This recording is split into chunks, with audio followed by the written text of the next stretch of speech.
오늘 저와 여러분이 읽은 이 말씀은 익히 다 잘 알고 있는 말씀입니다.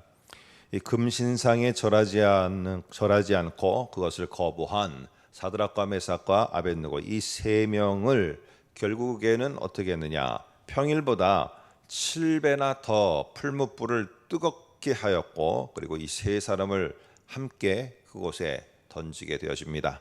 근데 이게 얼마나 뜨거웠는지 세 사람을 붙들고 있던 옆에 있던 사람들이 타서 죽을 정도니까 이 풀무불 안에 들어간다면은 이것은 두말할 것 없이 세 사람은 다 죽어야 되는 게 당연한 이치입니다. 그런데 26절에 보니까 왕이 그들을 부르고 있습니다. 왕이 그들을 부르니까 그들이 불 가운데서 나오는 것입니다. 그래서 27절에 보니까 이들이 불에서 나왔는데 전혀 상하지가 않은 그런 모습으로 나온 것입니다.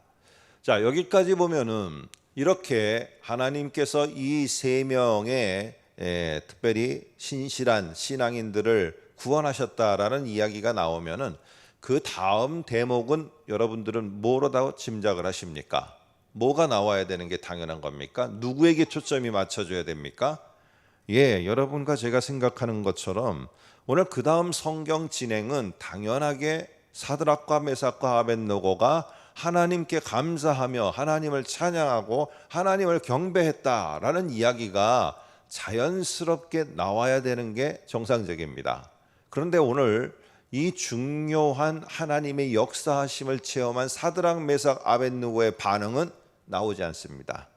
그리고 오늘 여기에서 오히려 이 세 사람의 감사와 찬양하는 말보다는 뭐가 더 집중되어서 우리들에게 소개가 되느냐 하면은 느부갓네살 왕의 반응이 더 성경은 집중해서 거기에 포커스를 맞춰서 나타내고 있다는 사실입니다. 왜 그럴까?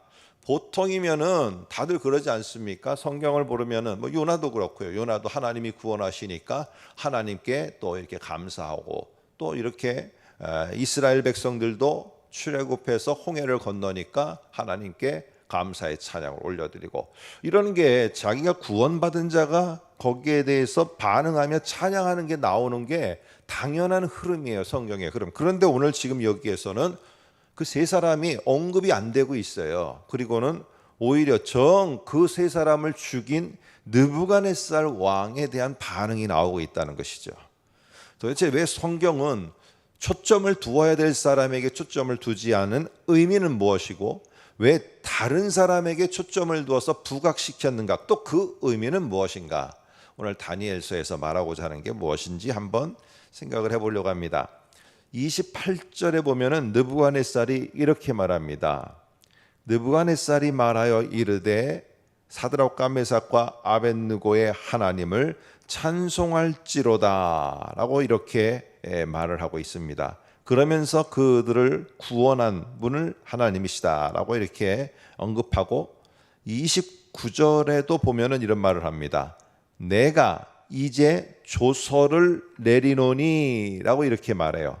그러면서 쭉 보시면은 끝에 보시면은 그 다음에 보시면은 조서를 내리노니 각 사람과 각 나라와 각 언어를 말하는 자가 모두 사드락과 메삭과 아벳느고의 하나님께 경솔히 말하거든 그들을 그냥 두지 않고 죽이리라고 이렇게 말을 합니다.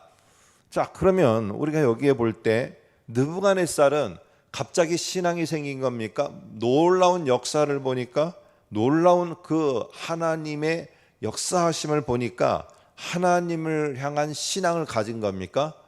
오늘 여기에 보면 언뜻 보면은 하나님을 찬송할지어다 이렇게 말하고, 찬송하라라고 이렇게 말하고, 또 뭐라고 말하느냐? 28절에 그가 그의 천사를 보내사 자기를 의뢰하고 구원하셨다라는 사실을 말을 합니다. 여러분, 그러면은 여기에 지금 느부갓네살이 여기서 하나님을 믿기 시작했고, 하나님을 정말로 하나님 여호와를 하나님으로 믿고 하나님 앞에 찬송을 한 것입니까? 하는 겁니다.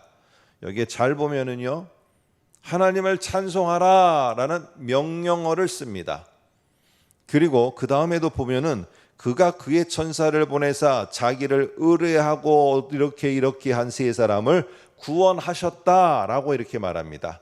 자, 그런데 여기 어디에도 이 느부갓네살 왕이 자신의 교만함을 무릎 꿇고 내가 금신상을 세워서 하나님이 내게 꿈으로 보여주셨던 것들을 순종하며 하나님 앞에 전적으로 경배했다는 말은 없습니다.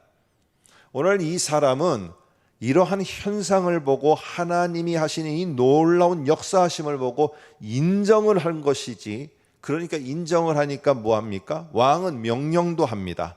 이렇게 하라, 하나님을 찬송하라, 조서를 써서 만일에 이것을 부인하게 되면 어떻게 하리라 명령도 합니다. 그리고 하나님의 놀라우심 인정도 합니다. 그런데 신앙은 없습니다. 신앙은 없게 되어집니다.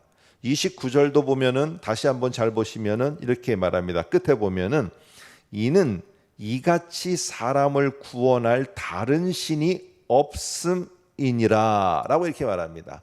이같이라는 말을 하면서 다른 신상들은 다 가짜다. 내가 지금까지 금신상 만들어 놓고 바벨론이 섬기는 여러 가지의 신들이 있었는데 이런 신들 다 가짜다.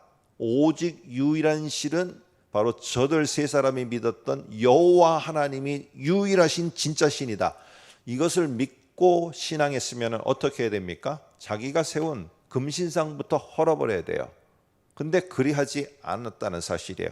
그것 속에서 이같이 이런 방법으로 사람을 구원할 다른 신이 없다는 말은 여전히 다른 신들을 인정하고 그 신들과 비교하면서 하나님은 그 신들 가운데 최고가 된다는 것은 인정하지만은 오늘 여전히 그 하나님도 다른 신들 가운데 하나일 뿐이다. 지금 이 순간에는 최고가 됐는지 모르지만은 또 다른 상황에서는 다른 신이 최고가 될 수도 있다는 것이에요. 오늘 이런 모습 속에 느부갓네살은 철저하게 비교하고 나 그거 인정한다 하지만은 그 속에서 자기의 신앙은 나오지 않고 있습니다. 오늘 느부갓네살은 나중에 4장에 가서 자신의 제국에 대한 멸망의 예고를 꿈으로 다시 받게 됩니다. 그리고는 자기가 교만했던 것들에 대해서 돌이키게 되어지고 4장 마지막에 가서는 하나님을 드디어 찬양하고 경배한다는 이야기로다가 느부갓네살 왕의 이야기가 마무리됩니다. 오늘 어쨌든 이 3장에서 지금 느부갓네살에다가 초점을 두고 있는 이유는 뭐냐 하면은 하나님과 우리의 신앙의 관계는 오늘 분명하게 이것이 현상을 가지고 하나님이 이렇게 하셨기 때문에 나의 구원을 주시고 내가 기대한 것을 이루어 주셨기 때문에 이 하나님이 나의 하나님입니다. 그럼 기대한 거 안 주면은 어떻게 합니까? 나의 하나님이 안 되고 내 신앙이 막 흔들리고 내 신앙이 포기되어지고 이렇게 되어집니까? 오늘 느부갓네살이 하나님을 오케이, 다른 신들과는 비교했을 정도로 탁월함 인정한다. 너희도 이런 하나님을 인정해라 공포했습니다.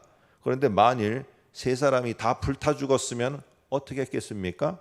이 신앙, 하나님 신앙, 이거 다 새빨간 거짓말이다. 이거 다 가짜였다. 오늘 분명히 이렇게 했을 겁니다. 그런데 오늘 이러한 하나님을 인정한 이유는 뭐냐? 왕이 인정한 것은 세 사람이 살았기 때문에 하나님을 인정한 거예요. 우리가 나의 하나님의 되심에 대한 인정하고 내가 하나님을 믿는 이 신앙이 정말 견고한 것은 내게 그 무엇인가가 일어났기 때문이 아니에요. 내게 무엇인가 주어졌기 때문도 아니에요. 여러분과 제가 살지만은 내가 기도한 대로 하나님이 다 주시던가요? 안 주셨어요. 안 주신 게 더 많을 때도 많았어요. 그러나 이 자리에 여전히 하나님을 하나님으로 인정하고 하나님을 인정할 뿐만 아니라 신뢰하며 경배하며 이 자리에 앉아 계시지 않습니까? 왜요? 하나님은 내게 주실 수도 있지만 안 주실 수도 있어요. 그러나 내가 하나님을 신뢰하는 것은, 내가 하나님을 신앙하는 것은 무엇인가를 주었고 안 주었고 그것이 나의 기준이 아니고 그냥 하나님이기 때문에, 나는 그냥 하나님이 좋고 나의 하나님 되시기 때문에 그 하나님을 끝까지 포기하지 않고 살아가는 겁니다. 이게 바로 오늘 신앙인의 신실한 모습입니다. 성경이 왜 특별히 다른 부분과 다르게 이 세 사람의 반응, 막 하나님을 찬양하고 하나님께 영광을 돌렸다. 물론 이것이 없었겠습니까? 있었어요. 그런데 이 성경은 오늘 이 속에서 그 사실에 많은 초점을 두지 않고 있어요. 오늘 이 세 사람이 막 그 자리에서 찬양을 하게 되고 어떻게 경배했고 뭘 했고 이런 것의 반응을 자세하게 언급하지 않는 것은 바로 불구덩이에 들어가서 죽는가 아니면 불구덩이에서 살았는가, 이것이 이 세 사람에게 있어서 하나님을 신앙하는 잣대나 근거와 기준이 아니라는 거예요. 오늘 이 사람에게 있어서는, 이 사람들에게 있어서는 하나님 그분 자체가 그냥 이들에게 있어서는 신앙인 거예요. 그리고 하나님 그 자체가 신실하게 내가 포기하지 않고 믿는 대상인 거예요. 오늘 우리 모두는 한 달을 시작하면서 이 시간을 소중하게 여깁니다.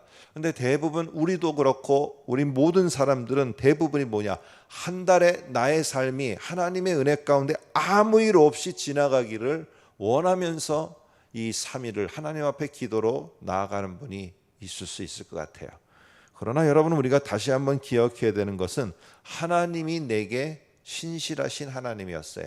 어떤 일이 있어도 나를 향한 마음이 변하지를 않고, 나를 향한 사랑이 변하지를 않고, 나를 향한 약속을 변하거나 변개하지 않고 반드시 성취하는 신실하신 하나님이에요. 오늘 그렇다면 우리도 다시 한번 신실한 신앙인의 모습으로 가야 되는 겁니다. 오늘 그거는 모범적인 신앙인, 그 자리를 그냥 지키고 일을 열심히 하고 이러한 것과는 다릅니다. 어떠한 순간이 오더라도, 어떠한 상황이 오더라도 내가 하나님을 바라보고 하나님을 신앙하는 이것을 흔들림 없이 꿋꿋하게 지켜가는 거, 이게 신실한 신앙인의 모습입니다. 왜? 언약 백성인데 하나님은 약속을 하시고 신실한 하나님으로다가 우리들에게 보여주시는데, 우리들이 강조하는 것은 신실한 나의 하나님은 강조하는데, 신실한 나, 신실한 신앙인 아무개에 대해서는 소홀히 할 수 없지 않겠습니까? 우리 모두는 신실한 하나님의 백성입니다. 그렇기 때문에 보여지는 현상으로다가 내가 하나님을 신앙하고 안 하는 것이 아니라, 그것이 마음 아프고 너무 괴롭고 밤잠도 못 자지만 그래도 신실하게 하나님만을 의지하며 신뢰합니다. 내가 불에 들어가서 다시 이 세상에 눈을 뜨지 못한다 할지라도 당신을 신뢰합니다 하는 것이 신실한 신앙입니다. 오늘 이 한 달도 우리가 많은 것들이 간구 제목으로 있습니다. 그러나 그 앞에 최우선에 하나님, 신실한 하나님의 신앙인으로 반응하며 살아가게 하여 주십시오. 우리가 기도하는 저와 여러분 삶이 되시기를 간절히 소망합니다. 함께 기도하겠습니다.